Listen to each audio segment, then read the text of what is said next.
Malam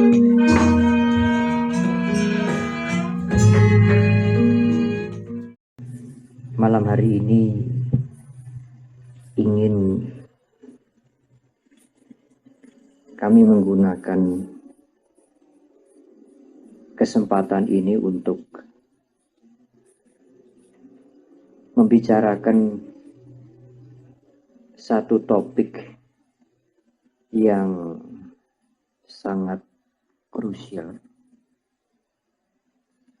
tetapi tidak pernah bosan yang mendengar untuk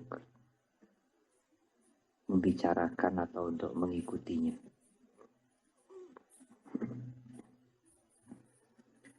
Topik tentang ketuhanan.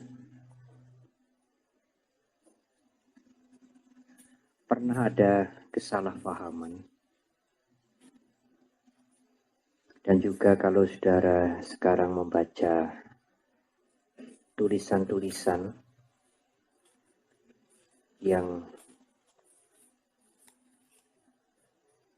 sering menyebutkan bahwa tulisan-tulisan yang ditulis oleh penulis-penulis barat, dan tidak jarang juga ditulis oleh penulis-penulis Buddhis sendiri, yang menyebutkan bahwa agama Buddha itu tidak mengenal Tuhan,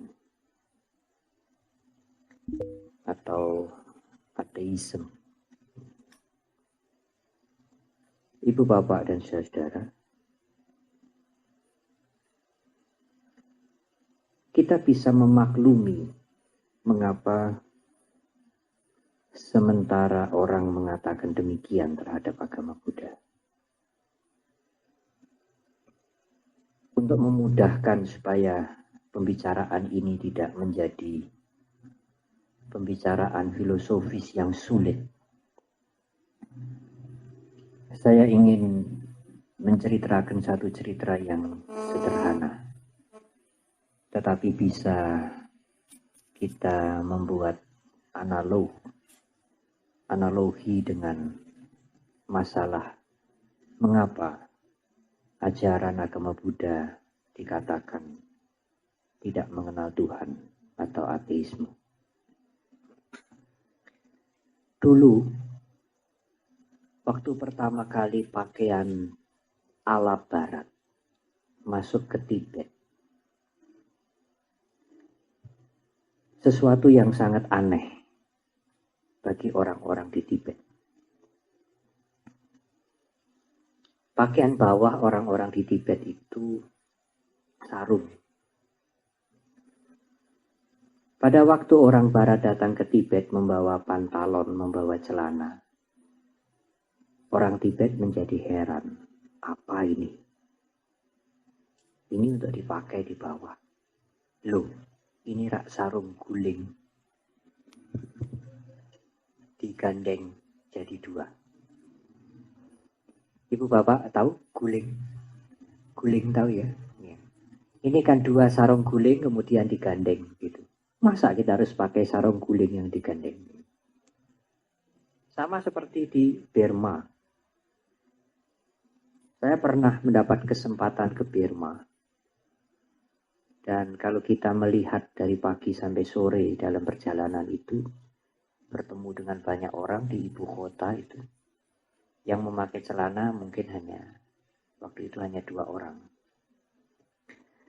Dari sopir, dari pelayan kantor, sampai ke menteri, sampai ke presiden, semuanya pakai sarung. Nyopir ya sarungan.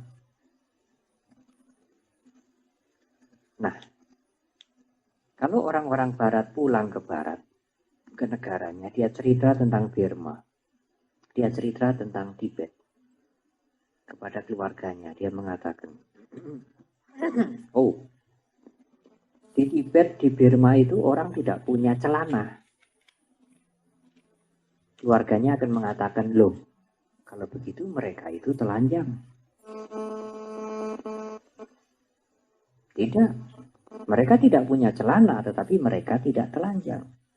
Mereka punya pakaian bagian bawah yang berbeda dengan pakaian kita.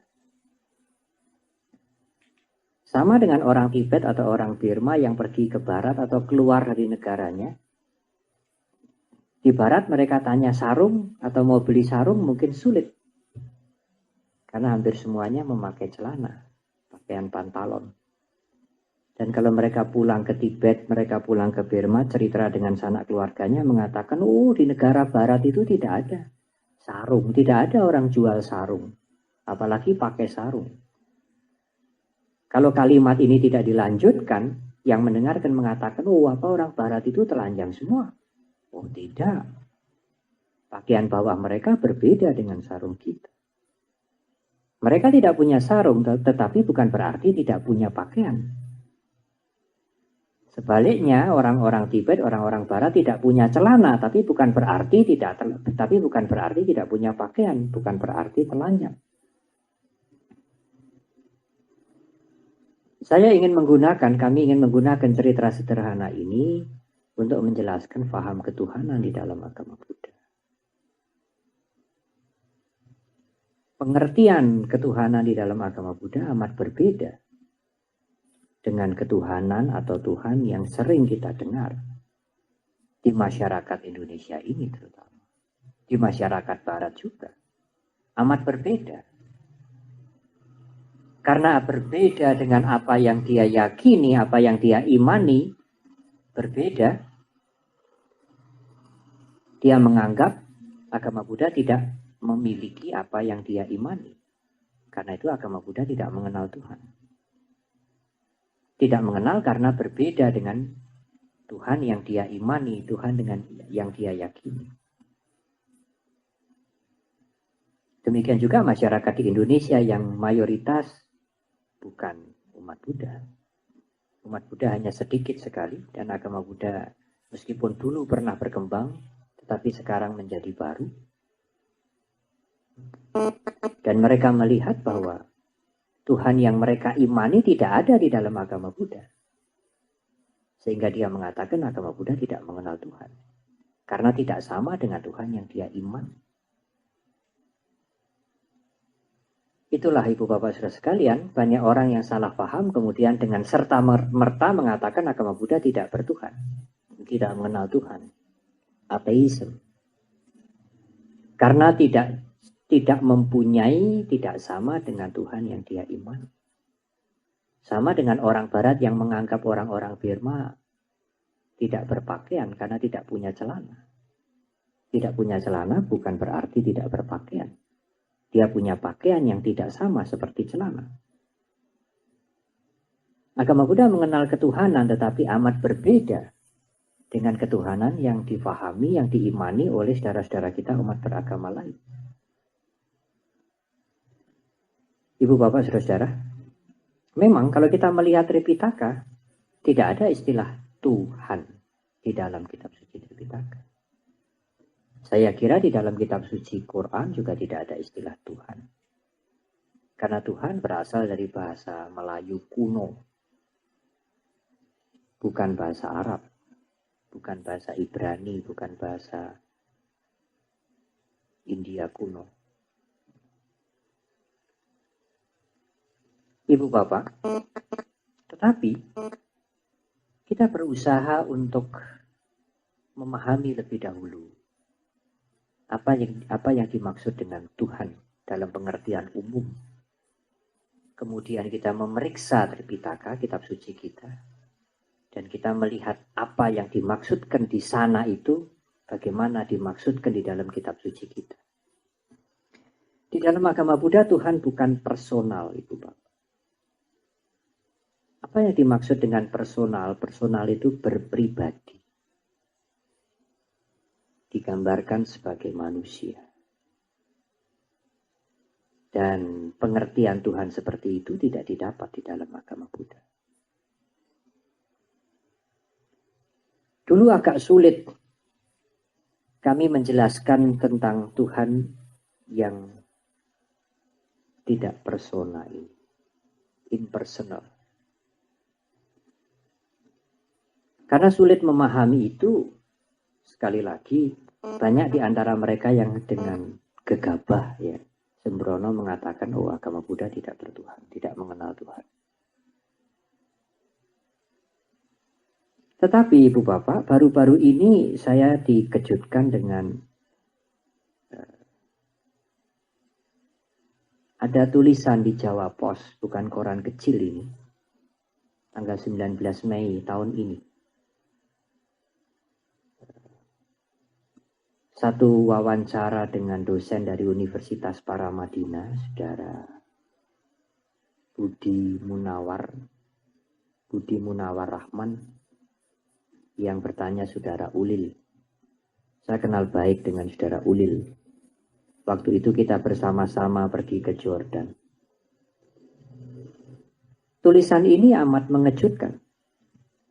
Karena selain dimuat di Jawa Pos, dengan judul yang besar-besar juga. Judulnya tidak tanggung-tanggung. Konsep Tuhan personal sudah ketinggalan. Dan yang berbicara bukan seorang Buddhis. Seorang dosen Muslim. Mereka berdialog, mereka terlibat di dalam satu tanya jawab yang kemudian diangkat di koran Jawa Pos. Tanya jawab atau dialog ini sebetulnya membicarakan tentang buku yang juga sedang menjadi bahan perbincangan, menjadi bahan bahasan secara meluas. Dan buku itu juga judulnya tidak tanggung-tanggung, Sejarah Tuhan. Di Wihara Mendut ada buku ini dalam bahasa Inggris. Dan buku ini sekarang sudah diterjemahkan. Penerjemahnya juga saudara-saudara kami Muslim. Diterbitkan juga oleh penerbit Muslim, Misan. Buku Sejarah Tuhan ini ditulis oleh seorang biarawati Katolik. Seorang suster yang bernama Karen Armstrong. Tulisan ini tidak bersifat teologis, tetapi mengemukakan data-data sejarah. Sejarah tentang perkembangan pandangan konsep manusia tentang Tuhan. Dan akhirnya sampai pada satu kesimpulan, dia membuat chapter dari buku-buku ini sangat menggelitik. Antara lain chapternya pada mulanya Tuhan yang satu. Dia membahas perkembangan pengertian Tuhan dari 3 agama besar, Yahudi, Kristen, dan Islam. Chapter yang lain tentang Trinitas, Tuhan Kristen, keesaan, Tuhan Islam, Tuhan para filosof, Tuhan kaum mistik, Tuhan bagi para reformis. Chapter yang ke-9 pencerahan, chapter yang ke-10 kematian Tuhan, chapter yang ke-11 masih adakah masa depan bagi Tuhan. Tulisan ini tidak ditulis dengan bahasa filosofis.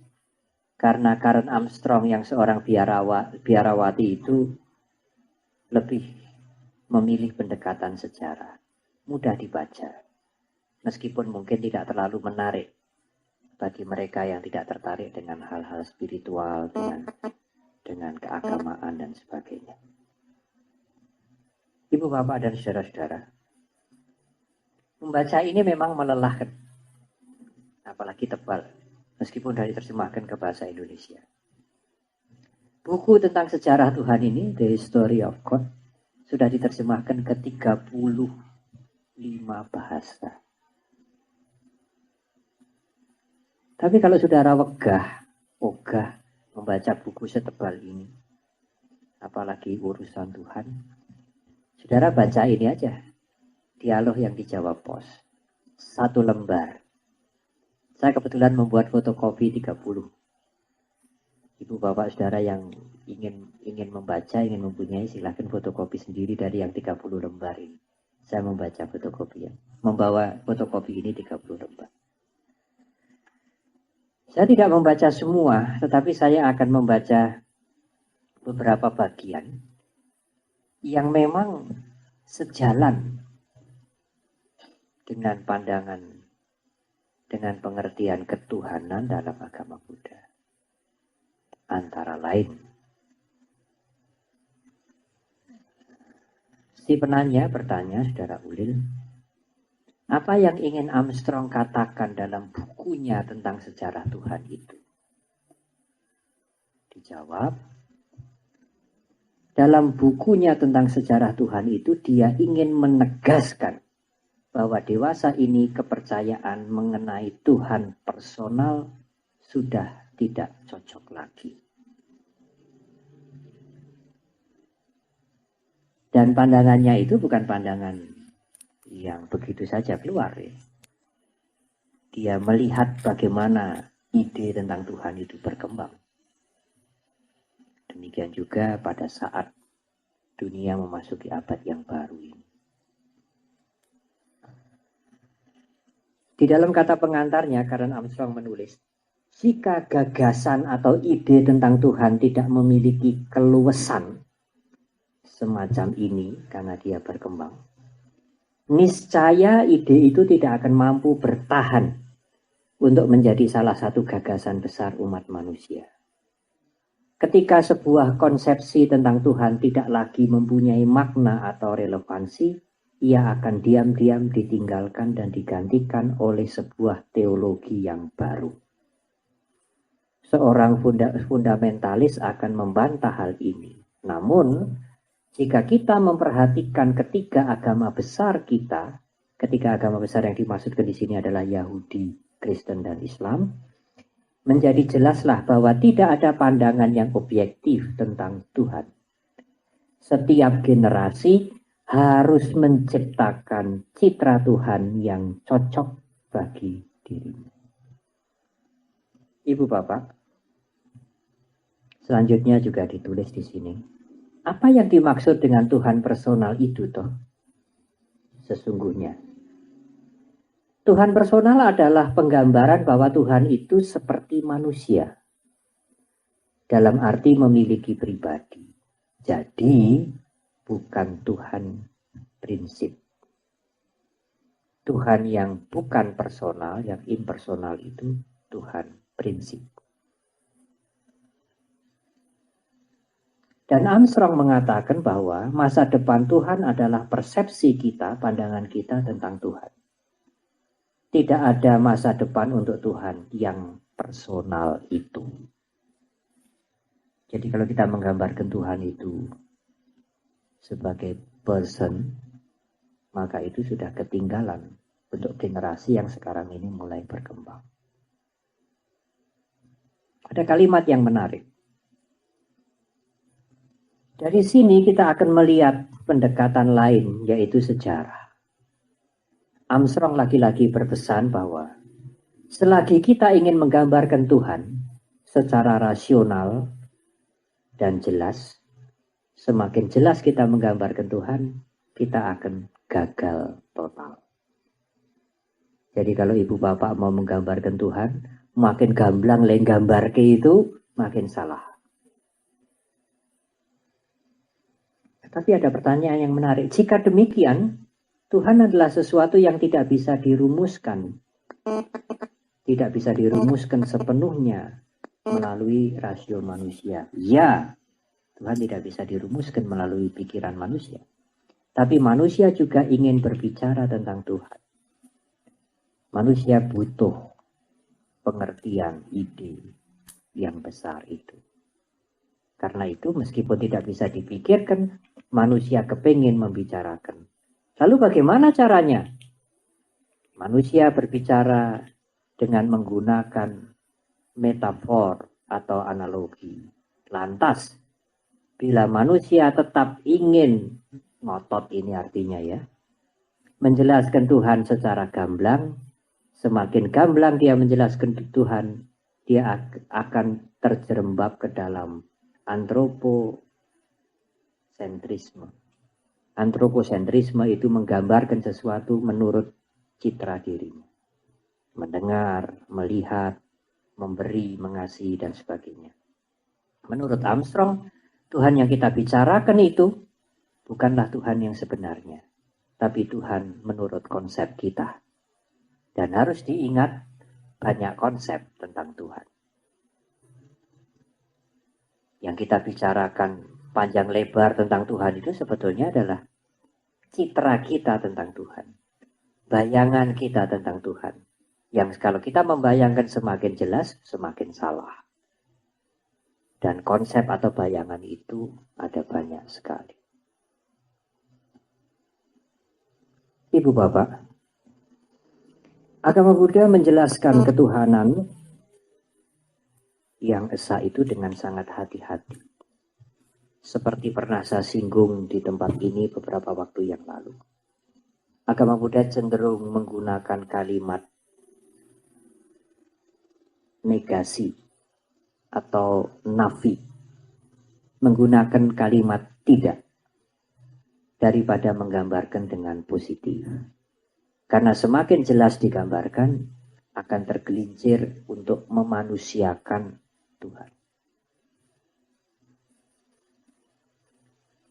Kalimat-kalimat yang sering kita jumpai di Tripitaka adalah yang tidak dilahirkan, yang tidak perpaduan, yang tidak menjelma, yang tidak tercipta. Tidak.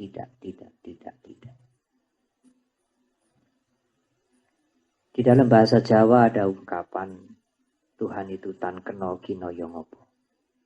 Tidak bisa disamakan, tidak bisa digambarkan dengan apapun.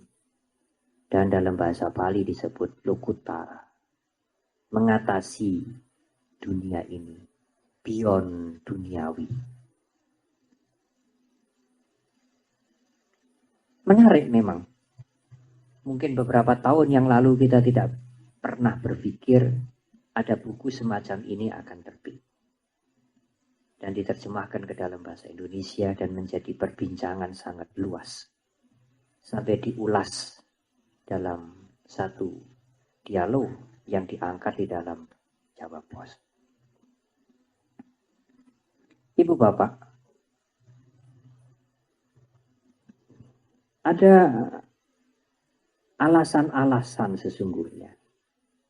Mengapa dalam kitab suci Tripitaka, mengapa Sang Buddha terlalu sedikit menyinggung tentang yang esa, tentang yang bukan perpaduan, tentang yang tidak tercipta.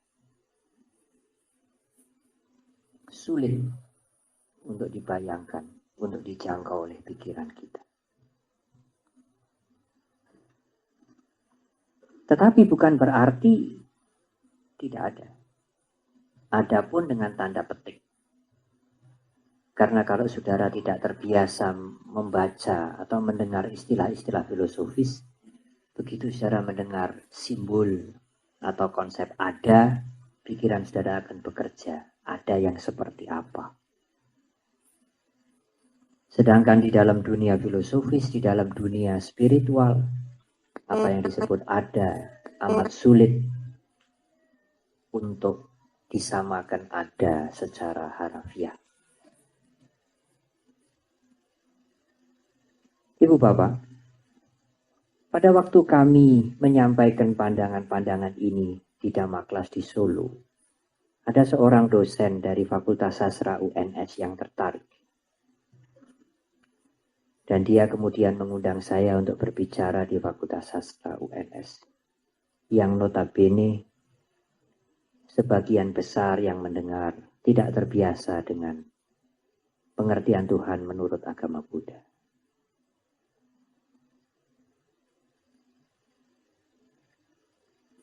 Di antara mereka yang mendengar, ada salah seorang yang kemudian pada waktu ada sesi tanya jawab, ada salah seorang orang yang mengatakan, Biku, sebetulnya saya tidak terlalu senang dan tidak senang sama sekali membicarakan Tuhan.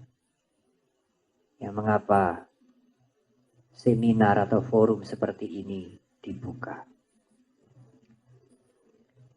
Saya menjawab, iya. Saya setuju 100%. Memang tidak bisa kita membicarakan tentang Tuhan. Tetapi karena saya diminta dan sehubungan dengan adanya buku-buku yang diterbitkan, adanya pandangan-pandangan yang paralel, yang similar dengan agama Buddha, maka saya berusaha untuk berbicara sedikit. Dan itu pun tidak banyak. Ibu, bapak, dan saudara-saudara,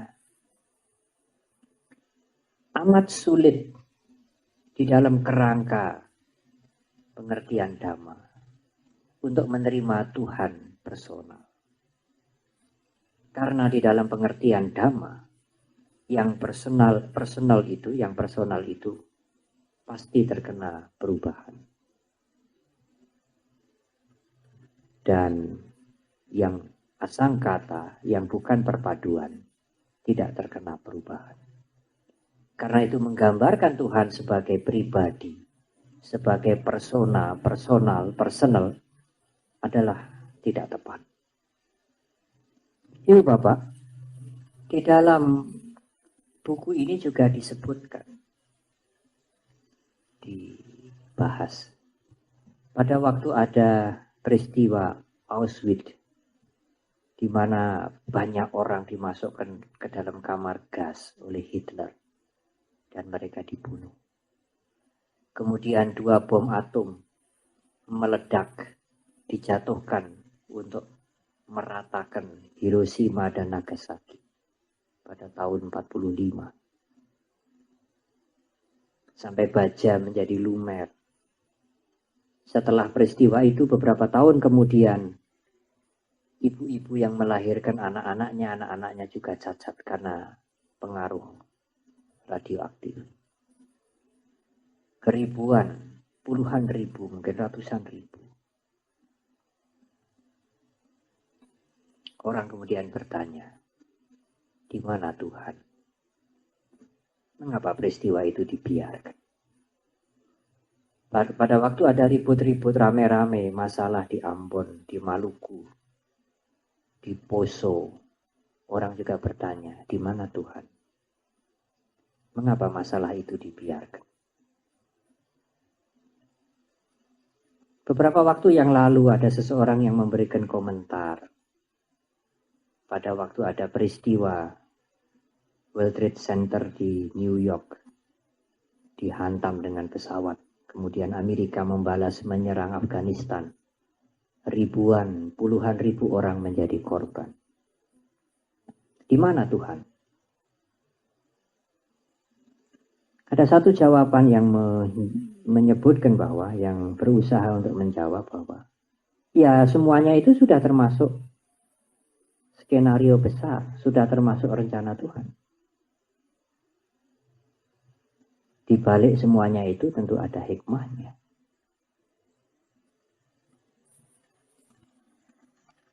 Manusia tidak bisa meraba dengan rasionya. Manusia tidak bisa memikirkan dengan rasionya. Karena apa yang dilakukan oleh Tuhan itu adalah rahasia bagi dia. Ibu bapak, sulit bagi seorang Buddhis untuk menerima hal ini. Karena kalau menerima semuanya itu sudah dikehendaki, dan yang dikehendaki akan berjalan, itu akan bertentangan dengan ajaran tentang hukum karma. Tidak ada satupun yang terjadi tanpa akibat, tanpa sebab yang menyebabkan, yang mengakibatkan hal itu terjadi. Kalau tidak ada sebab, tidak mungkin peristiwa itu terjadi. Kalau peristiwa itu terjadi, tentu ada sebab. Amat sulit kita menerima bahwa kalau Tuhan menciptakan semuanya itu, mengapa yang mencipta dia membunuhnya sendiri dengan peristiwa yang sulit ditangkap oleh rasa kemanusiaan kita. Tetapi di satu pihak orang mengatakan, ya Tuhan tidak bisa dimengerti dengan akal kita. Tidak bisa dibicarakan dengan akal kita. Kalau begitu, mengapa dulu-dulu Anda membicarakan Tuhan? Mencipta, memberikan rahmat, memberikan hukuman. Kalau memang tidak dibicarakan, mengapa dulu-dulu dibicarakan? Bukankah ini yang disebut standar ganda? Pada waktu bisa dibicarakan, kita bicarakan. Tapi pada waktu ada peristiwa WTC, pada waktu ada peristiwa Afghanistan, pada waktu ada bom atom, di mana kasih sayang Tuhan? Ora usah ngomong. Pikiranmu tidak cukup untuk bicara ke Tuhan. Nah, wingi-wingi kok cukup. Nah, kemarin-kemarin kok bicara. Maha pengasih, penyayang, memberikan ampunan, mohonlah nanti akan diberi. Kau tahu kalau mohon mesti diberi? Kemarin-kemarin kok ngomong. Sekarang kita membicarakan kenapa itu begitu. Korban begitu, nggak ditolong. Kok kita disuruh bungkam? Tidak usah dibicarakan. Kamu tidak bisa bicarakan. Bukankah itu standar ganda? Bagi pandangan Buddhis, kalau Tuhan itu adalah asangkata dhamma, esa, mutlak. Kalau konsisten dengan yang mutlak, kalau yang dinamakan mutlak, yang mutlak tidak bisa dibicarakan dengan cara apapun. Sedikit pun kita membicarakan yang mutlak sudah menjadi relatif, tidak mutlak lagi. Memberi, mengasihi, mendengar, mengampuni. Kita membicarakan yang mutlak. Pada saat kita membicarakan yang mutlak, yang ultimate, yang mutlak menjadi tidak mutlak lagi. Dan Buddhis konsisten dengan itu, yang mutlak adalah mutlak. Tidak ada kata-kata, tidak ada penggambaran, tidak ada bayangan-bayangan, tidak ada konsep-konsep yang bisa menggambarkan yang mutlak. Apa yang kita bicarakan selama ini persis seperti kata Armstrong. Saya akan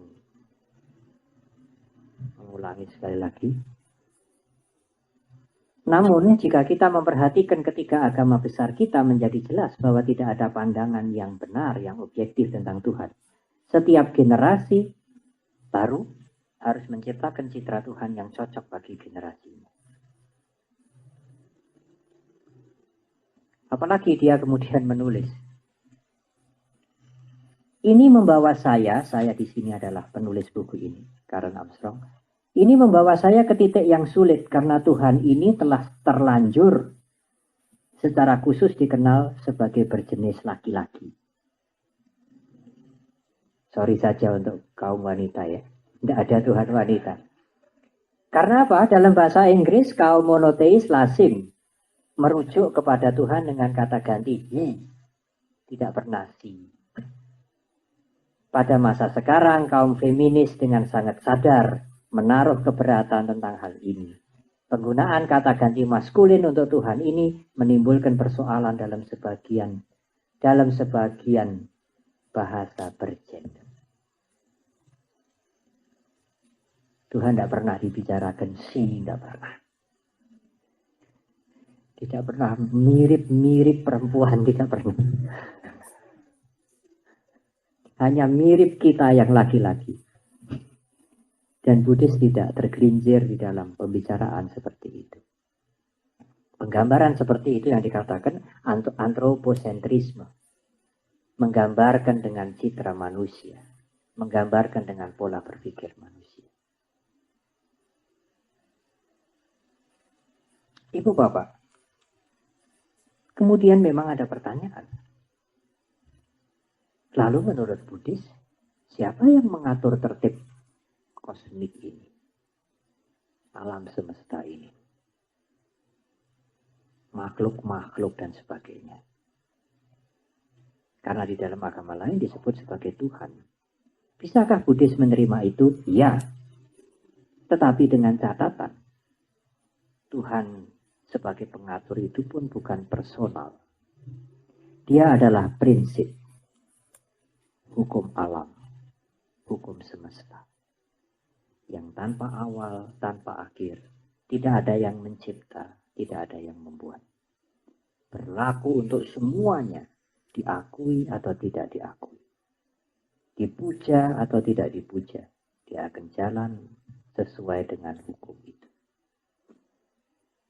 Mengapa kita enggan? Mengapa kita takut melakukan kejahatan? Mengapa kita berusaha untuk menambah kebajikan? Ya, karena semuanya memberikan akibat. Karena ada hukum karma. Hukum karma itulah salah satu bagian dari hukum kosmik ini. Yang tidak ada yang menciptakan tanpa awal, tanpa akhir. Berlaku bagi semuanya, dia umat Buddha atau bukan, mengakui atau bukan, mengerti atau tidak mengerti, juga tidak perlu dipuja, tidak perlu dimohon. Dia akan berjalan sesuai dengan hukumnya itu. Saya ingin membaca alinea terakhir dari buku ini. Karen Armstrong menulis, memang manusia tidak bisa menanggung beban kehampaan dan kenestapaan. Mereka akan mengisi kekosongan itu dengan menciptakan fokus baru untuk meraih hidup yang bermakna. Berhala kaum fundamentalis bukanlah pengganti yang baik untuk Tuhan. Jika kita mau menciptakan gairah keimanan yang baru untuk abad ke-21, mungkin kita harus merenungkan dengan saksama sejarah Tuhan ini demi menarik beberapa pelajaran dan peringatan. Jadi meskipun Tuhan yang digambarkan sebagai manusia mendengar, memberikan berkah, memberikan rahmat, menghukum, itu sudah tidak sulit lagi diterima oleh manusia di abad yang ke-21 ini. Tetapi ide tentang Tuhan itu dibutuhkan oleh manusia untuk mengisi kehampaan dan kekosongan jiwanya. Lalu bagaimana? Citra Tuhan yang bagaimana sekarang yang kita butuhkan? Dia menutup buku ini dengan pertanyaan seperti ini.